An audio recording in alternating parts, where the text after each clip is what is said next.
sus ojos, oremos y pídale a Dios que le hable en esta mañana. Señor, te damos gracias porque eres bueno, porque eres maravilloso, por la reunión que nos has regalado, por el privilegio de estar en tu casa, de adorarte, bendecirte.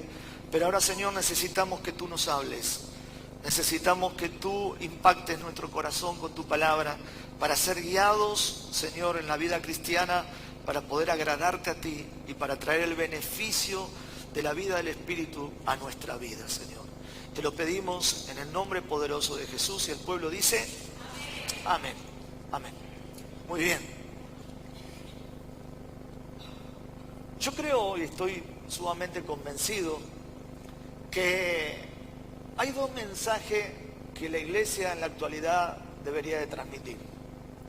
Número uno, y por supuesto principal, es que debemos predicar el Evangelio, el mensaje de salvación, al no creyente, ¿verdad?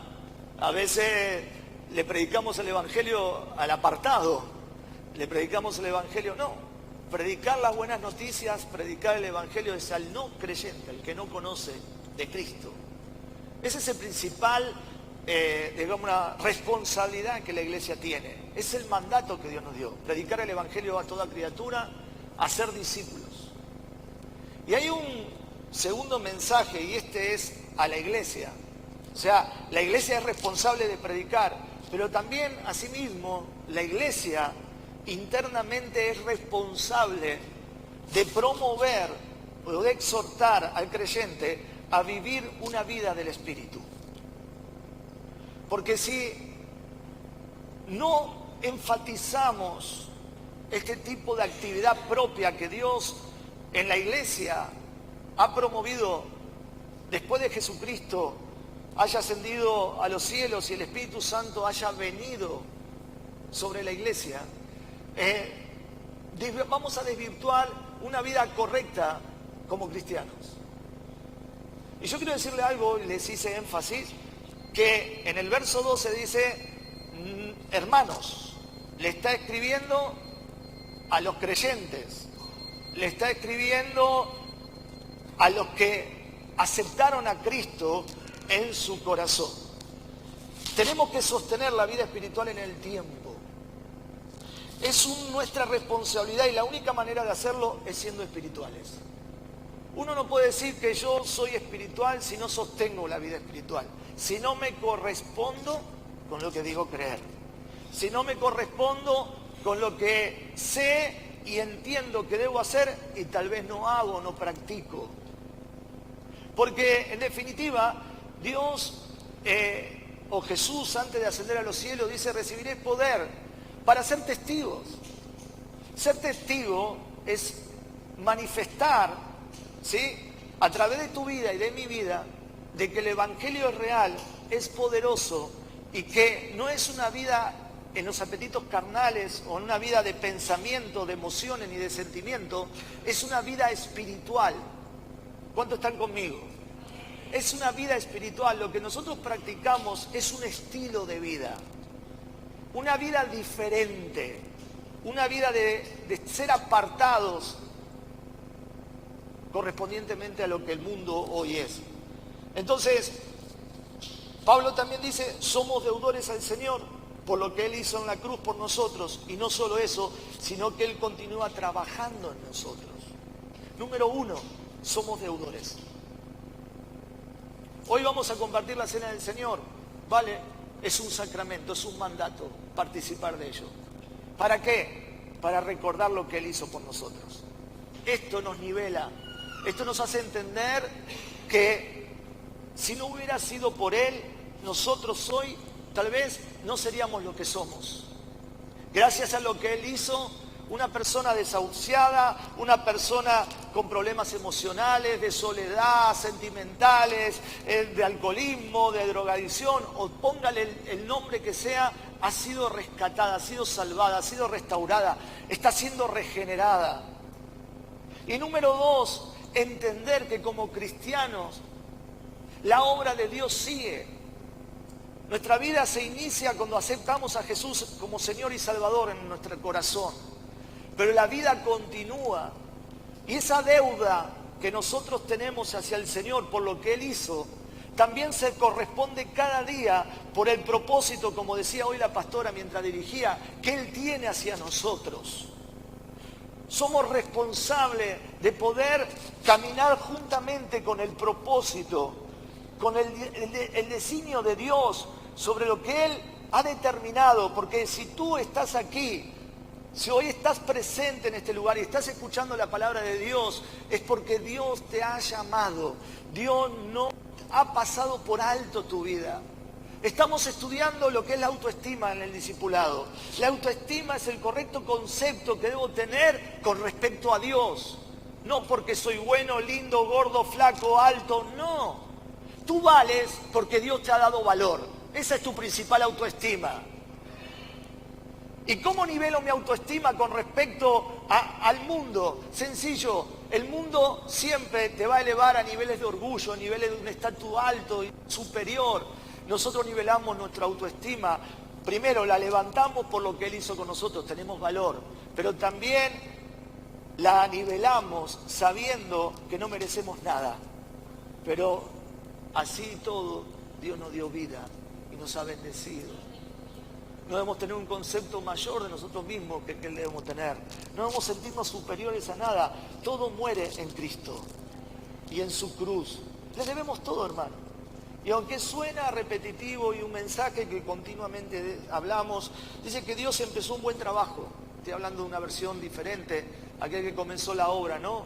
Pablo decía, yo estoy convencido, estoy persuadido de esto. Que el que empezó a trabajar en nosotros, ¿sí? Él va a perfeccionar nuestra vida, la va a ir trabajando, la va a ir moldeando en ese propósito hasta que Cristo venga. Entonces nuestra vida espiritual debe ser sostenida desde el día cero hasta que Dios nos llame a su presencia. Todos los días tenemos una responsabilidad, sostener nuestra vida espiritual. No nos tenemos que conformar con nuestros logros. No nos tenemos que conformar hasta donde hemos llegado, luego hablaré de esto. No, siempre habrá más por delante. Por eso, en la medida que sostenemos nuestra vida espiritual con respecto a lo que Dios instruye en nosotros, lo que Dios pone en nuestra vida, en la medida que nuestro panorama espiritual, nuestro discernimiento, nuestros ojos son abiertos, se amplía el camino por el cual yo debo luchar. Dios no se revela un día y nada más. Dios se manifestará a tu vida, a mi vida y como iglesia todos los días de nuestra vida para que podamos avanzar. Dios va allanando el camino para que podamos transcurrir y caminar por Él. Aleluya.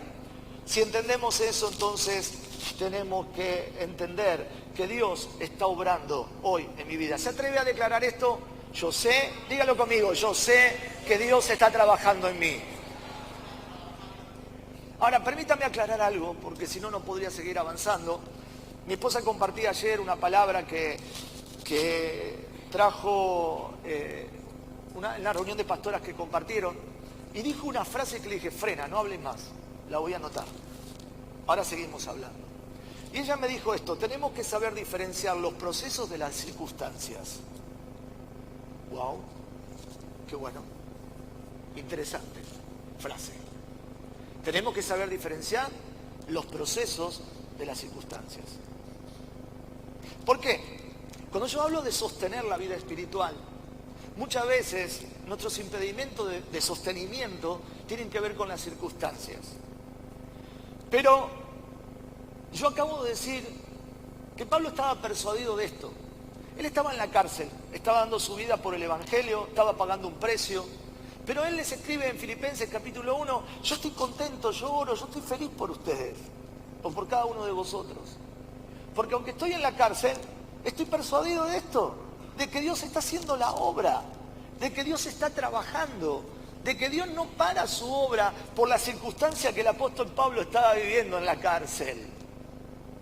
Entonces, es interesante entender el proceso que cada uno de nosotros vivimos, es el trabajo de Dios en nuestro interior, en nuestra vida espiritual. Las circunstancias nos ayudarán a interpretar las cosas. Yo no sé si leyeron El Tiempo con Dios, creo que del día lunes o martes de esta semana, y en una parte de las meditaciones cuenta alguien, un pastor, que había ido a un lugar a predicar, y él basó su introducción en su testimonio de vida. Cuando él termina contando la desgracia, la desdicha de cómo conoció a Dios, todo lo que le había pasado, al finalizar y terminar su sermón, alguien se le acercó, un anciano, dice, ¿cuánto leyeron? No sé si conoce la historia. Se le acercó un anciano y le dijo, eso le hace muy responsable de su vida. Usted no tiene opción de vivir una vida mediocre, usted tiene una responsabilidad de vivir una vida según lo que Dios haya hecho en ti. ¿Por qué? Porque si te has sacado de todo eso, le debes la vida a Dios. Cuando Pablo dice somos deudores, en otras palabras, lo que está diciendo, valora lo que Cristo hizo en tu vida.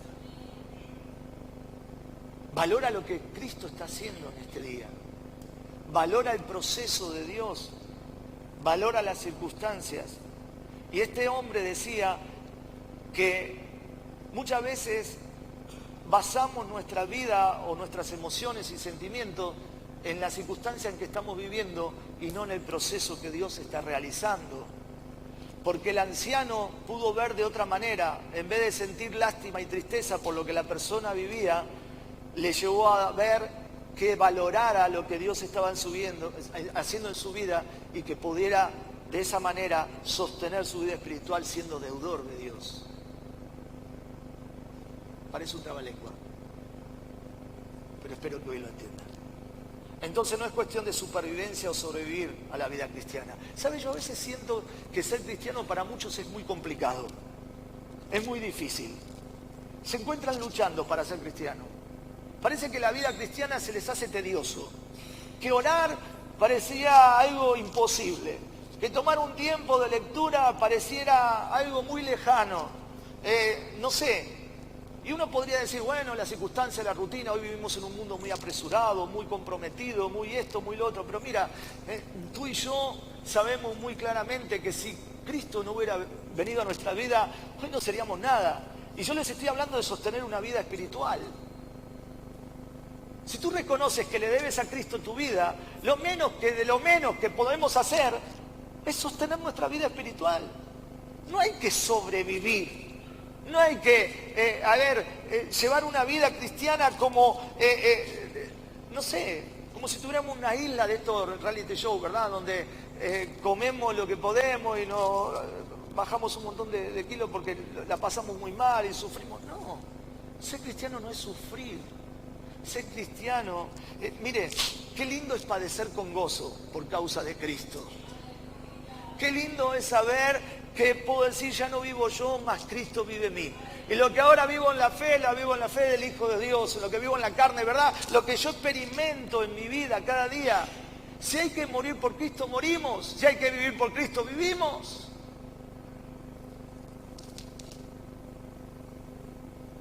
Yo creo que el mensaje que hoy tenemos que transmitir a la iglesia, porque le debo confesar, yo veo frutos, veo resultados.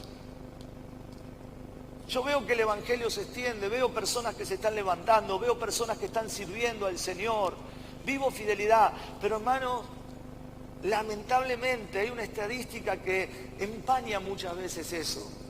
Y hay una palabra que duele mucho, ¿sabes? Pero la voy a usar porque de alguna manera quiero tocar su llaga y quiero que entienda que no es solo venir a la iglesia, alzar nuestras manos al cielo, cantar una bonita canción, lo que de la vida cristiana se trata, sino que tenemos que vivir una vida no mediocre. La mediocridad como creyente nos arruina. Ser mediocre significa ser una persona de la media para abajo. De la media para abajo, ¿verdad? Regular, tirando a malo. Tirando a malo. En cuanto a la calidad, al valor y al interés que le damos a la vida espiritual. Yo no voy a preguntar cuántos mediocres hay aquí, sonaría muy fuerte, ¿verdad? Pero a lo mejor este planteamiento te hace meditar un poquito acerca de la vida espiritual. Mediocre es estar por debajo de la media. Llevar una vida espiritual regular, tirando a malo, sin darle el valor y el interés a lo que Cristo hizo en tu vida. Porque en realidad el valor y el interés por lo que Cristo hizo en nuestra vida se lo demostramos a Dios con nuestra manera de vivir el Evangelio. La vida espiritual que tú llevas. Recuerde, Dios no mira la apariencia, Dios mira el corazón. Por lo tanto, si Dios mira el corazón, lo que está evaluando de ti con respecto a una vida espiritual es cuál tu esfuerzo, cuál es tu actitud, cuál es la intencionalidad que tú le pones a tu vida espiritual. Esos son los barómetros que Dios toma, las medidas que Él mide. Son frutos espirituales los que Él evalúa con respecto a esa calidad de vida espiritual. Mire, hermanos, hablar de estas cosas muchas veces es necesario, porque yo prefiero insistir en qué tipo de calidad de vida espiritual debemos llevar antes que no decirla. Porque no es cuestión de venir a la iglesia, llenar una banca, vivir una vida yuppie, contentos y felices y gloria a Dios, si en realidad tal vez eso no te va a llevar ni a la felicidad, ni a la victoria, ni al propósito, ni a disfrutar del Evangelio. Tenemos que disfrutar, tenemos que vivir el Evangelio de Jesucristo. Lo cierto es que la Biblia nos dice que es todo lo contrario. Que la Biblia nos dice que para esforzados, los osados, los valientes, son los que arrebatan el reino de los cielos. Que vale la pena pagar el precio. Que vale la pena levantarte un rato antes a la mañana y encontrarte con tu amado. Que vale la pena esforzarte ese día que estás cansado y quieres irte a tu casa, venir a la iglesia, a orar, estar con tus hermanos. Vale la pena, hermano. Aquí no tomamos asistencia a nada, aquí no obligamos a nadie a hacer, pero qué bueno cuando tú vienes y participas. Qué motivador que es cuando estamos juntos como cuerpo de Cristo. Qué lindo cuando tú coges tu responsabilidad de reino y llevas adelante una vida espiritual correcta. La vida cristiana es un estilo de vida que yo decido vivir. Que yo decido vivir. Mi esposa no va a decidir cómo voy a vivir yo mi vida espiritual. A lo sumo, mi esposa me dirá, ojo que no estás haciendo lo correcto. Ni yo voy a decidir por ella cómo va a llevar su vida espiritual o cómo debe ser su vida espiritual. La vida espiritual que tú lleves tiene que ver con algo que tú, en lo personal, en lo individual, en lo particular, en tu relación personal con Dios, decides. Decides. No por lo que el otro hace, mira cuánto ora el hermanito tal, voy a orar igual que él. No, hermanos. La vida espiritual se trata de una decisión, una decisión de vida. ¿Qué estilo de vida voy a llevar yo? ¿Qué tipo de vida cristiana voy a practicar? ¿Qué alto standing voy a poner sobre la demanda en Dios? ¿Cuán santo quiero ser? ¿Hasta dónde quiero agradar a Dios? ¿Hasta dónde quiero llegar a la estatura, la medida? Y la Biblia nos dice, a la estatura de Cristo, en esa medida de fe, en esa enseñanza, en ese ejemplo que nos ha marcado. No hay mayor ejemplo, no hay mayor nivel o estatura. No hay nada en cuanto a representatividad y a seguimiento que pueda opacar la medida de Cristo. Por eso somos cristianos, seguidores de Cristo, seguidores de un modelo, seguidores de un estilo de vida, seguidores de su palabra, seguidores de lo que Él ha impartido sobre cada uno de nosotros. Porque yo quiero decirte algo. ¿Qué es ser responsable de nuestra vida espiritual? es practicar lo que sabemos que tenemos que hacer. Lo que se te informa, lo que se te imparte, lo que se te enseña, lo que tú aprendes cada día. Esa es la demanda de Dios, no lo que tú no sepas hacer. Dios te dice, practica, obedece lo que yo digo que debes hacer.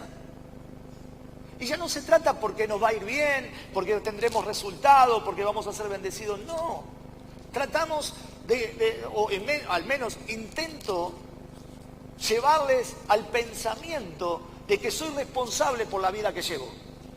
Lo demás viene por añadidura, ya lo sabemos. Lo demás se da por sí mismo, porque todo principio de la Biblia funciona. Si tú eres obediente, está la bendición. Si tú eres obediente, Dios hará y cumplirá el propósito. Dios nos dio un libre albedrío. Gloria a Dios por ese libre albedrío, por esa libre elección, por esa capacidad de decidir. Porque si no, seríamos manipulación de Dios, ¿verdad? Dios nos coaccionaría para poder hacer su voluntad. No, Dios te dice lo que debes hacer. ¿Cuál es tu responsabilidad? Tú decides. Cada uno de nosotros decidimos qué tipo de vida poder llevar. Entonces, desarrollando un poco más el tema, no nos debemos conformar. Tenemos un desafío. Porque sostener una vida espiritual no es solo sostener lo que ya te llegó a ti. No es solo conformarse. Allí adelante hay mucho más cosas por alcanzar, ¿verdad? Tu crecimiento tiene que ser medible. Hoy le preguntaba a los hermanos en el discipulado, bueno, ¿cómo se ven de aquí a 2, a 3, a 4, a 5 años, 10 años? ¿Cuál es tu propósito de tu vida? ¿Qué es lo que anhelas? ¿Cómo te ves? ¿Cómo te imaginas tu vida espiritual? ¿Cómo te ves en tu vida espiritual en el Señor? ¿Cómo proyectas tu vida espiritual? No sé, yo creo que son preguntas que todos nos deberíamos de hacer. Todos nos deberíamos de hacer. Porque si tú no piensas eso y vives nada más que el día a día, estás viviendo de las migajas, estás viviendo de las salpicaduras de Dios, estás viviendo lo poco de Dios.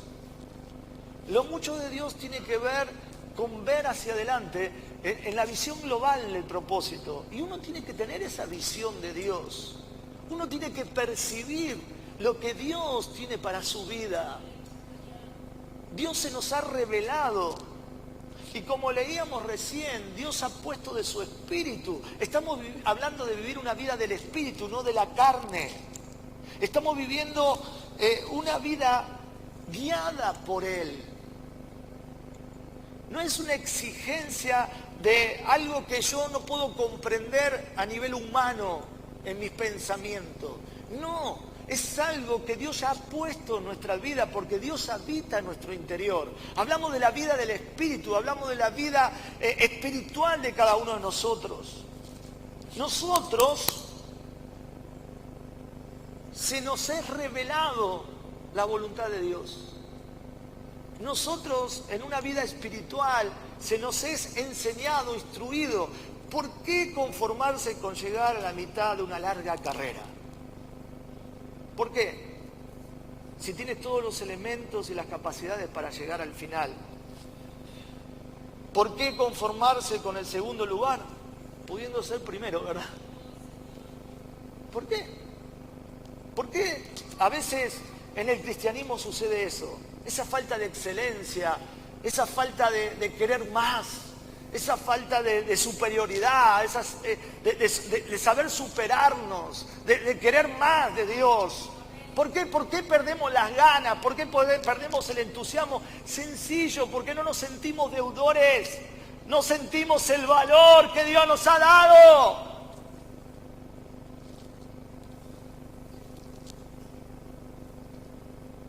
Por eso cuando tú participes hoy de esto, tú tienes que decir, Señor, en memoria de ti lo hago.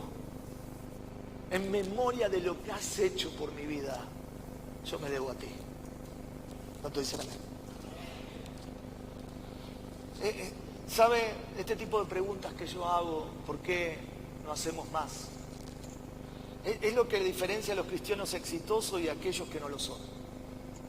uno dice, pero no vamos a hablar de cristianos exitosos y no exitosos, y Cristo hizo lo mismo. No, hermano, hay exitosos y no exitosos. Hay gente que vive la plenitud de la vida cristiana y hay otros que son mediocres. Hay otros que, bueno, viven de la media para abajo. Vienen a la iglesia, están, aparecen de vez en cuando y ahí están. Hermano, yo no digo que todos tenemos que ser pastores, todos tenemos que ser duros, todos tenemos que ser 24 horas, 24/7 dentro de la iglesia, ¿verdad? No, no se trata de eso. Eso es una demanda personal en una relación personal. En cuanto a lo que yo le quiero dar a Dios, nadie exige a nada. A nadie. Eso es personal. Pero yo hablo de que para ser un cristiano exitoso, debo experimentar el valor que Dios me dio, correspondiéndome con mi obediencia en la vida espiritual, creciendo continuamente. Éxito es dar fruto, éxito es permanecer, éxito es ser inamovible frente a las circunstancias. Éxito es estaré siempre, amaré a Dios incondicionalmente. Eso es ser exitoso. Y yo soy de los que pienso de que el reino de los cielos se tiene que hacer evidente. Que las bendiciones, como dice en Deuteronomio, a través de la obediencia, te alcanzarán. Estas bendiciones te alcanzarán. Y no corro detrás de la bendición, porque el cristiano hoy a veces viene a la iglesia por los panes y los peces, ¿verdad? Viene por el interés, para que su situación cambie, para que su vida cambie, para que su situación matrimonial, su casa, su esto, su aquello, su... No, hermano. La cosa es al revés. Si yo sostengo lo que digo creer, si yo obedezco, si yo busco, voy a por más, quiero ser un verdadero cristiano, un cristiano exitoso, estas bendiciones te alcanzarán. Entonces, es un lado, una perspectiva diferente que debemos tener con respecto a la vida espiritual. Aleluya. La mediocridad, bueno, perdón. Una de las cosas que muchas veces sucede es que empezamos algo y no lo terminamos.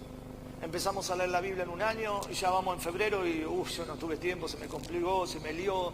Empezamos queriendo servir, abandonamos. Queremos hacer un estudio, lo terminamos por la mitad. No, ¿por qué hay tanto de eso, hermano? ¿Por qué? Cuando el cristiano debería ser excelente, cuando el cristiano debería perseverar. Bueno, no lo puedo hacer ahí, pero lo voy a empezar otro día, lo voy a hacer de otra manera, voy a intentarlo, voy a buscarlo. Hermano, se nota que muchas veces no está ese entusiasmo. Y es el deseo por una vida del espíritu, una vida espiritual. Y usted me podrá decir, bueno, pastor, pero no todos son así. Bueno, no, claro que no. Gracias a Dios que no todos son así. Sino que le quedaría a la iglesia de Jesucristo en esta tierra. Pero, hermanos, hay algo que es cierto. El Señor caminaba por los campos y decía, los campos ya están blancos, la mies es mucha. Y el Señor daba determinados aspectos de falta de cristianos deseosos de servir a Dios, mas los obreros son pocos. Orad pues, que Dios envíe obrero a su mies. Lo cierto es que cuando convocamos espiritualmente, no todos están presentes, son pocos. Yo no vengo a plantear una idea de que usted se porta mal, usted no hace lo que... No, hermano.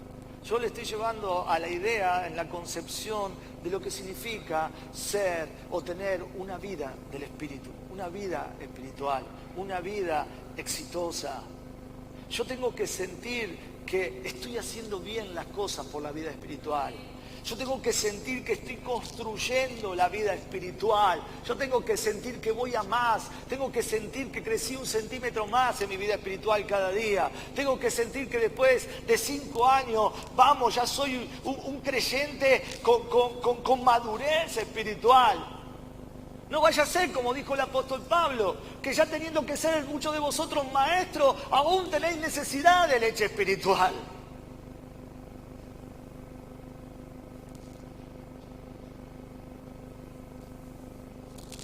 La mediocridad significa ser parte de las estadísticas de la mediocridad. Están los cristianos que pagan el precio y están los cristianos mediocres. Un cristiano que no decide esforzarse y avanzar, alguien que se conforma con las migajas a pesar de que han visto el pan, no quiere arriesgarse a alcanzarlo.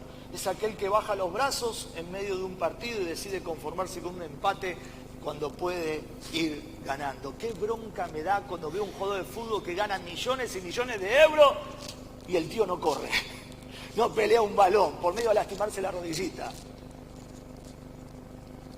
Qué bronca me da. A los que les gusta el fútbol, ¿verdad? A mí me gusta el fútbol apasionado, el de garra. El del Cholo Simeone, aunque soy del Barça, ¿no? El que pegar, jugar sucio, ganar, pelear todas, ¿verdad? A veces, no sé, ay no voy a pelear, a veces me lastimo. Lastímate, qué lindo llevar las marcas, las cicatrices por ser un buen cristiano. Qué lindo es las marcas de Cristo, ¿verdad?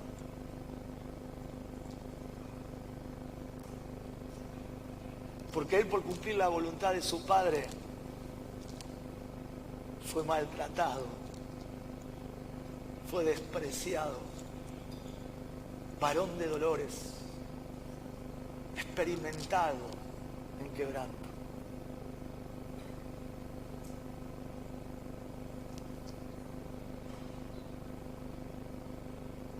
Entonces vamos al verso 12. El verso 12 dice así, empieza de esta manera: así que, hermanos. ¿A quién le escribe? A los creyentes.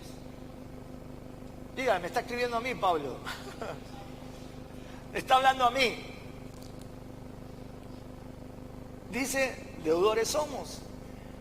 Dice, así que, hermanos, deudores somos. Se refiere a lo que le debemos a Jesucristo, por lo que Él ha hecho por nosotros en la cruz. Deudores somos. Y dice, no a la carne. Qué interesante, se lo estoy partiendo por pedacitos para poder analizarlo, frase por frase, palabra por palabra. No somos deudores a la carne. ¿Qué quiere decir? Nosotros no le debemos a la carne nada. No le debes nada a tu propia capacidad. Esa es la carne. ¿Sí? Cuando la Biblia habla de carne, quiero aclarar esto entre paréntesis, habla del creyente que no vive la vida del Espíritu, que es un creyente carnal, según sus capacidades, según su fuerza. Entonces el apóstol Pablo dice, somos deudores a Jesús, no a la carne, no a tu capacidad, no a tu intelecto, no a tu forma de ver el Evangelio. No debemos nada a la carne. Ella no nos puede salvar ni darnos la victoria. El único que te da la victoria, el único que nos dio la victoria es Jesucristo en la cruz del Calvario, venciendo a la muerte, a Satanás y a todo lo que vino adelante. Tu problema, tu enfermedad, Él nos da la victoria. No le des nada a la carne. ¿Qué tienes? ¿Un talento? ¿Qué tienes? ¿Un don? ¿Tienes la habilidad de ver las cosas mejor que otros? No le debes nada a la carne. Al único que le debes algo es a Jesús. A Jesús. Qué buena manera de presentar una vida del Espíritu, ¿no? Por parte de Pablo. No debemos nada a la carne. Y después sigue, el versículo sigue, dice, para que vivamos conforme a la carne. Se refiere a nuestras obras que Dios nunca puede aceptar.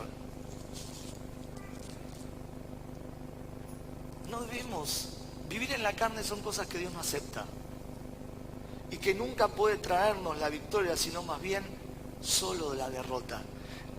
Una persona que lucha la vida espiritual con su propia fuerza, a la larga se encontrará con la derrota.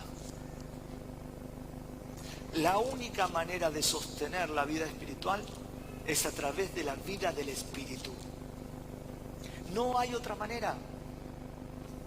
No hay otra manera. Por eso leíamos que la carne va en contra de la moral, de la ley de Dios.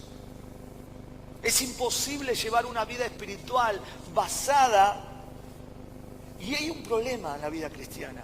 Llega un momento donde tantos años caminando en el Señor y conociendo la liturgia evangélica, estamos muy acostumbrados a conocer mucho, saberlo todo, pero no vivir una vida del Espíritu. El saberlo todo no te condiciona para ser mejor cristiano, te responsabiliza en poder cumplir lo que sabes.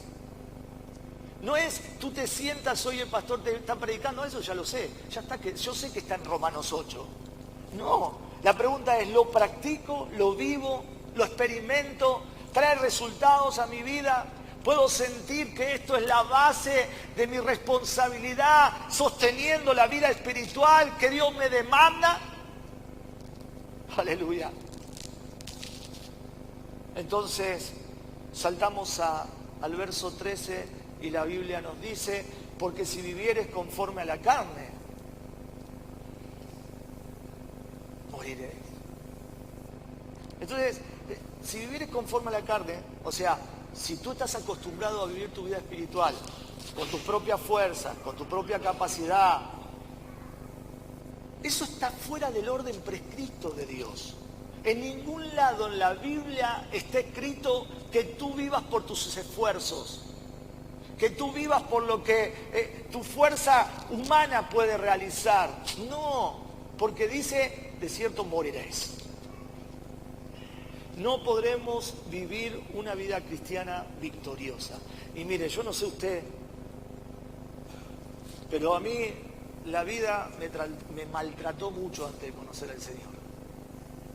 Tenía complejos, problemas de autoestima, situaciones familiares muy feas, difíciles, falta de identidad paternal, me convertí en un drogadicto, conocí al Señor con un deseo de suicidio, etcétera, etcétera, etcétera.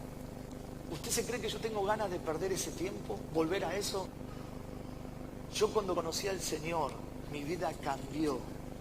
Y yo no quiero más vivir en derrota, ni perder matrimonio, ni perder hijos, ni perder aquello o lo otro. No, yo quiero vivir en victoria. Y el secreto es vivir una vida espiritual bajo la capacidad no humana, sino una vida en el Espíritu. El Espíritu Santo que mora en nosotros y nos capacita para toda buena obra en esta tierra y poder ver el diseño de Dios, la gloria de Dios a través de tu testimonio hacia otros. Sí, es verdad, tal vez tú eres el espiritual en tu casa y el resto de tu familia no. Pero hermanos, ¿dónde deberían existir los buenos matrimonios? Dentro de la iglesia. ¿Dónde debería existir el modelo correcto de familia? Dentro de la iglesia. ¿Dónde debería existir el comportamiento correcto de padres a hijos, de hijos a padres? En la iglesia. Solo se logra todo eso a través de una vida espiritual. Todo lo que hagamos en la carne nos llevará a la derrota. Todo lo que hagamos en el Espíritu nos llevará a la victoria, porque Cristo nos ha dado la victoria.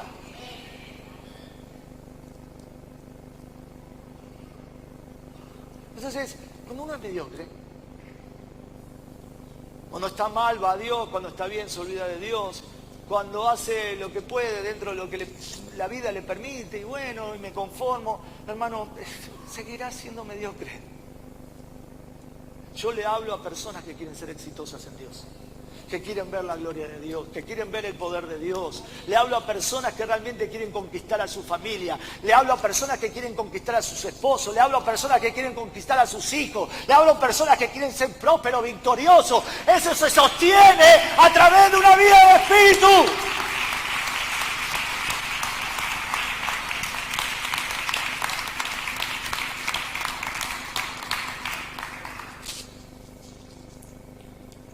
Yo no sé, pero yo lo he intentado muchas veces. ¿Cuánta fuerza le he puesto a todo? Hoy le decía a un hermano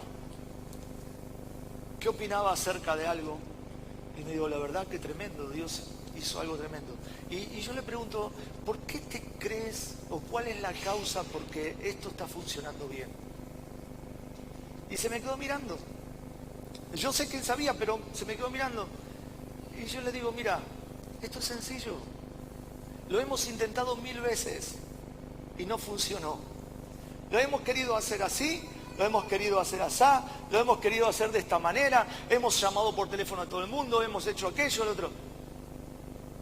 ¿Sabe por qué está funcionando? Porque tú y yo estamos viniendo a orar a la iglesia. Y porque ya no luchamos con nuestras fuerzas, se lo estamos pidiendo a Dios.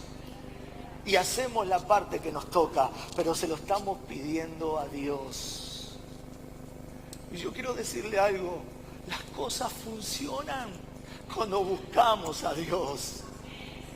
Las cosas no funcionan cuando tú te esfuerzas por hacerlo con tus fuerzas o tus capacidades. Las cosas funcionan cuando buscamos a Dios.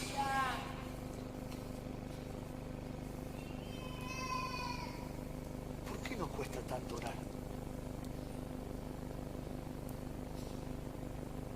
Lo malo de estar tan informado a través de las redes, del internet, es que ya lo sabemos todo por buscarlo,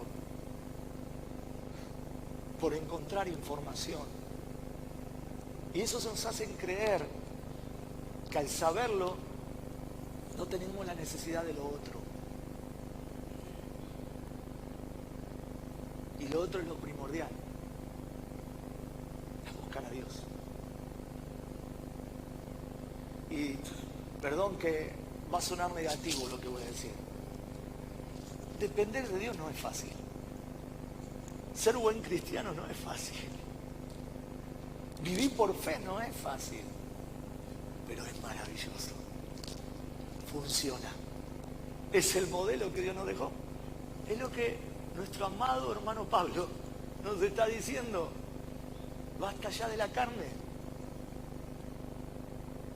¿Saben cómo se titula mi prédica? El contraste de la vida cristiana. El contraste de la vida cristiana. O vives en la carne o vives en el Espíritu. Porque dice la Biblia que los dos se oponen entre sí. ¿Sabe qué significa eso? Se rechaza. Uno, Dios no lo avale, no. Y el otro Dios es donde hace que las cosas en el mundo espiritual funcionen.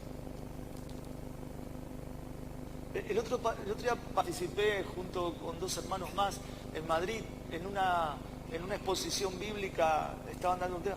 Entonces hablaba cómo cambiar leyes en esta tierra, cómo cambiar situaciones que se dan y que van en contra de Dios.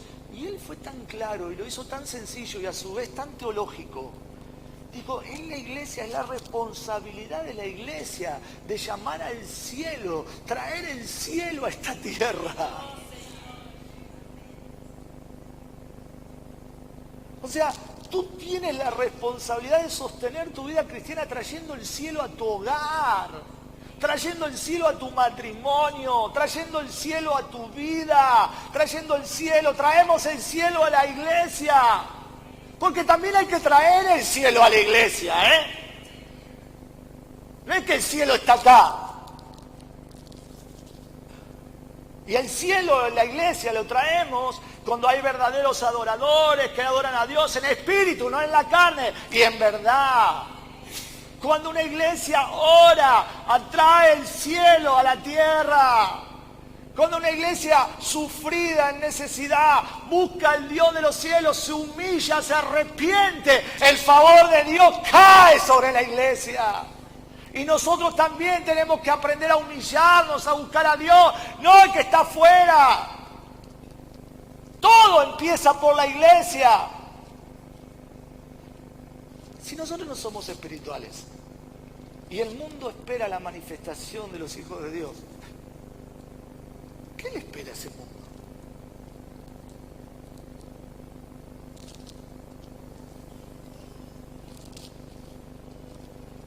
Me voy a apurar. En el mismo verso 13, una vez que dice, porque si vivieres conforme a la carne, moriréis, dice, pero si por el Espíritu. ¿Qué significa eso? Porque ahí está lo bueno. Si por el Espíritu, en mayúscula. ¿Sabes lo que significa? Por el poder del Espíritu. La única manera de superar el nivel natural humano es por el poder del Espíritu. No una experiencia espiritual, que no está mal, no es malo, sino el poder continuo, la llenura, buscar a Dios, llenar el tanque, tenerlo lleno del poder. El poder de Dios es el que te hace posible ser santo. Hablar de santidad hoy pareciera algo medio como, qué complicado, los jóvenes, ¿verdad? La pornografía, las situaciones, las tentaciones. Vamos, que las tentaciones van a seguir siendo siempre tentaciones. Nada más que tenemos que entender que somos atraídos y seducidos por nuestra propia concupiscencia. Es una atracción pecaminosa que viene en nosotros desde fábrica, desde que has nacido, y que nada más que Dios dijo: te voy a dotar de un poder sobrenatural para que esa carne no te domine, sino que tú puedas dominar tu carne a través del Espíritu. Entonces yo puedo decir claramente, puedo hacerlo. Puedo ser un hombre espiritual, una mujer espiritual. Cuando tú dices que no puedes, estás mintiendo, haces mentiroso a Dios, que te ha dotado de su presencia en tu interior. ¿O ignoráis que sois templo del Espíritu Santo?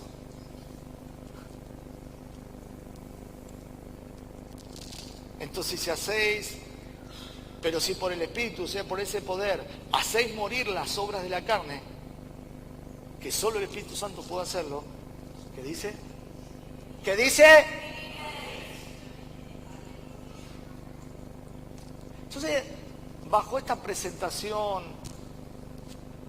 teológica o sermón, podemos decir que hay cristianos muertos y cristianos vivos.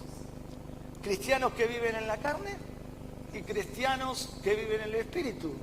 Cristianos mediocres y cristianos exitosos. ¿De qué lado quiere estar?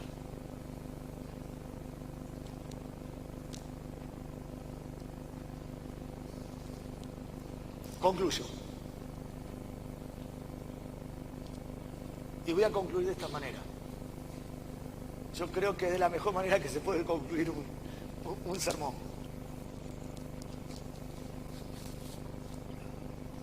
Con ese mismo Romano 8, pero me voy más adelante. Me voy a ir al verso 28. Yo quiero decir, cuando la Biblia dice que los que vivís en la carne, la traducción, hay algunas Biblias que traducen de esta manera. Dicen, los que piensan en su mente carnalmente. Mire, cuando uno lee, todo lo atribuye a la mente. Vivir nace, o sea, el concepto de vida que yo quiero tener nace de un pensamiento. Nace de una decisión que ya tomo en mi pensamiento, en mi mente. Aquellos que piensan vivir en la carne. Porque la idea es que tú te vayas de hoy de aquí adentro deseando y pensando vivir en el Espíritu. Termino así, verso 28. Usted léalo ahí, yo lo voy a leer aquí. Pero léalo palabra por palabra para que no tenga excusa. Porque si tú vives una vida en el Espíritu, esto es la base que Dios nos ha regalado para saber que en Él somos más que vencedores. Y sabemos, no sé si alguien lo sabe, y sabemos que a los que aman a Dios, todas las cosas les ayudan a bien. Proceso. Todas las cosas ayudarán al proceso. Esto es a los que conforme a su propósito son llamados. ¿Cuántos tienen propósito? ¿Cuántos son llamados a Dios en ese propósito? Todos. Porque a los que antes conoció, también los predestinó para que fuesen hechos conforme a la imagen de Dios, de su Hijo, para que Él sea el primogénito entre muchos hermanos. Él es nuestro ejemplo. Te predestinó. Antes que naciese te conocía. Mi embrión vieron tus ojos, dice el salmista. En lo entretejido, en lo oculto fui formado. Y me gusta, no me acuerdo correctamente cómo lo dice, pero dice, tus hechos estaban todos escritos. Estaban predestinados, estaban preparados. Diga, para mi vida, dígalo, para mi vida. Aleluya. Y a los que predestinó, a estos también llamó. Y a los que llamó, a estos también justificó. Mira, te regaló una vida. Te regaló la vida. Y a los que justificó, a estos también glorificó. Ahora, la pregunta, verso 31. ¿Qué pues diremos a todo esto? Si Dios es por nosotros, si yo vivo una vida de espíritu, yo voy a estar seguro, hermano, si Dios es por nosotros, ¿quién contra nosotros? Y continúa y dice, el que no escatimó a su propio hijo, somos deudores, hermanos, ¿se dan cuenta? Él lo dio todo. Y nosotros no damos nada muchas veces, ¿verdad? Sino que lo entregó por todos nosotros. ¿Cómo no nos dará también con Él todas las cosas? ¿Quién te va a acusar por ser espiritual? ¿Quién te va a acusar por ser un hijo de Dios? Querer hacer bien las cosas.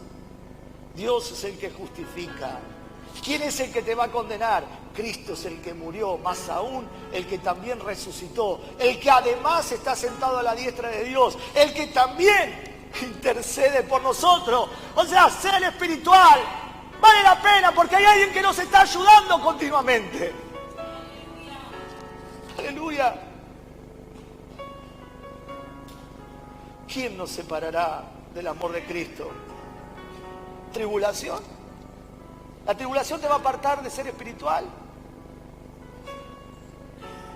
¿La angustia? ¿La angustia te va a apartar? ¿Tantos problemas tienes que espiritual lo dejamos de lado? ¿La persecución? Nosotros estamos apoyando a una hermana que está en un lugar donde predicar el evangelio es muerte. Cuando usted compra en la tiendita, parte de esa ofrenda va a alguien. Hambre, desnudez, peligro, espada. Ay, me duele el hombro. Ay, me duele la pierna. Como está escrito, por causa de ti somos muertos todo el tiempo, somos contados como ovejas del matadero. Antes, en todas estas cosas, hermano, somos más que vencedores por medio de aquel que nos amó. Por lo cual estoy seguro, decía Pablo, de que ni la muerte, ni la vida, ni los ángeles, ni principados, ni potestades, ni lo presente, ni lo porvenir, ni lo alto, ni lo profundo, ni ninguna otra cosa creada nos podrá separar del amor de Dios que es en Cristo Jesús, Señor nuestro. No hay excusa para ser espiritual. ¡Aleluya!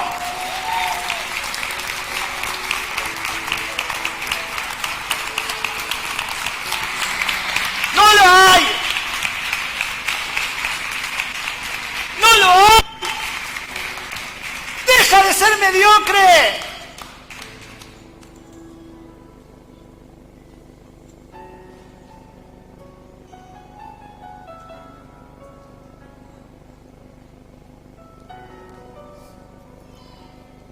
¿O te olvidas cuando Él te rescató del hoyo? ¿O te olvidas cuando llegaste a la iglesia llorando de tu país, con necesidades? Como Él te acogió, te preparó todo. ¿No te olvidas de todo eso? También te van las cosas ahora que tú decides ser espiritual cuando quieres y después no. ¿Te olvidas de lo que Dios hizo en tu vida, de verdad?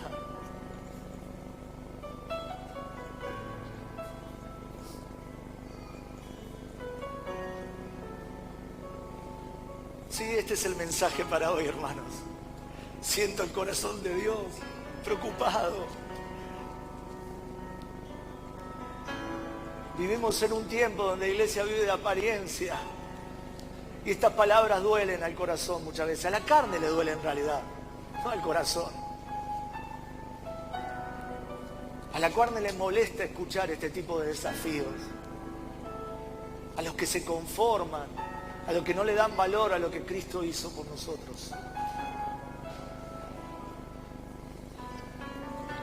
Cierra tus ojos, por favor. Hoy vamos a recordar lo que hizo por nosotros. ¿De verdad? Plantéatelo de verdad. ¿Prefieres una vida en la carne, de conformismo?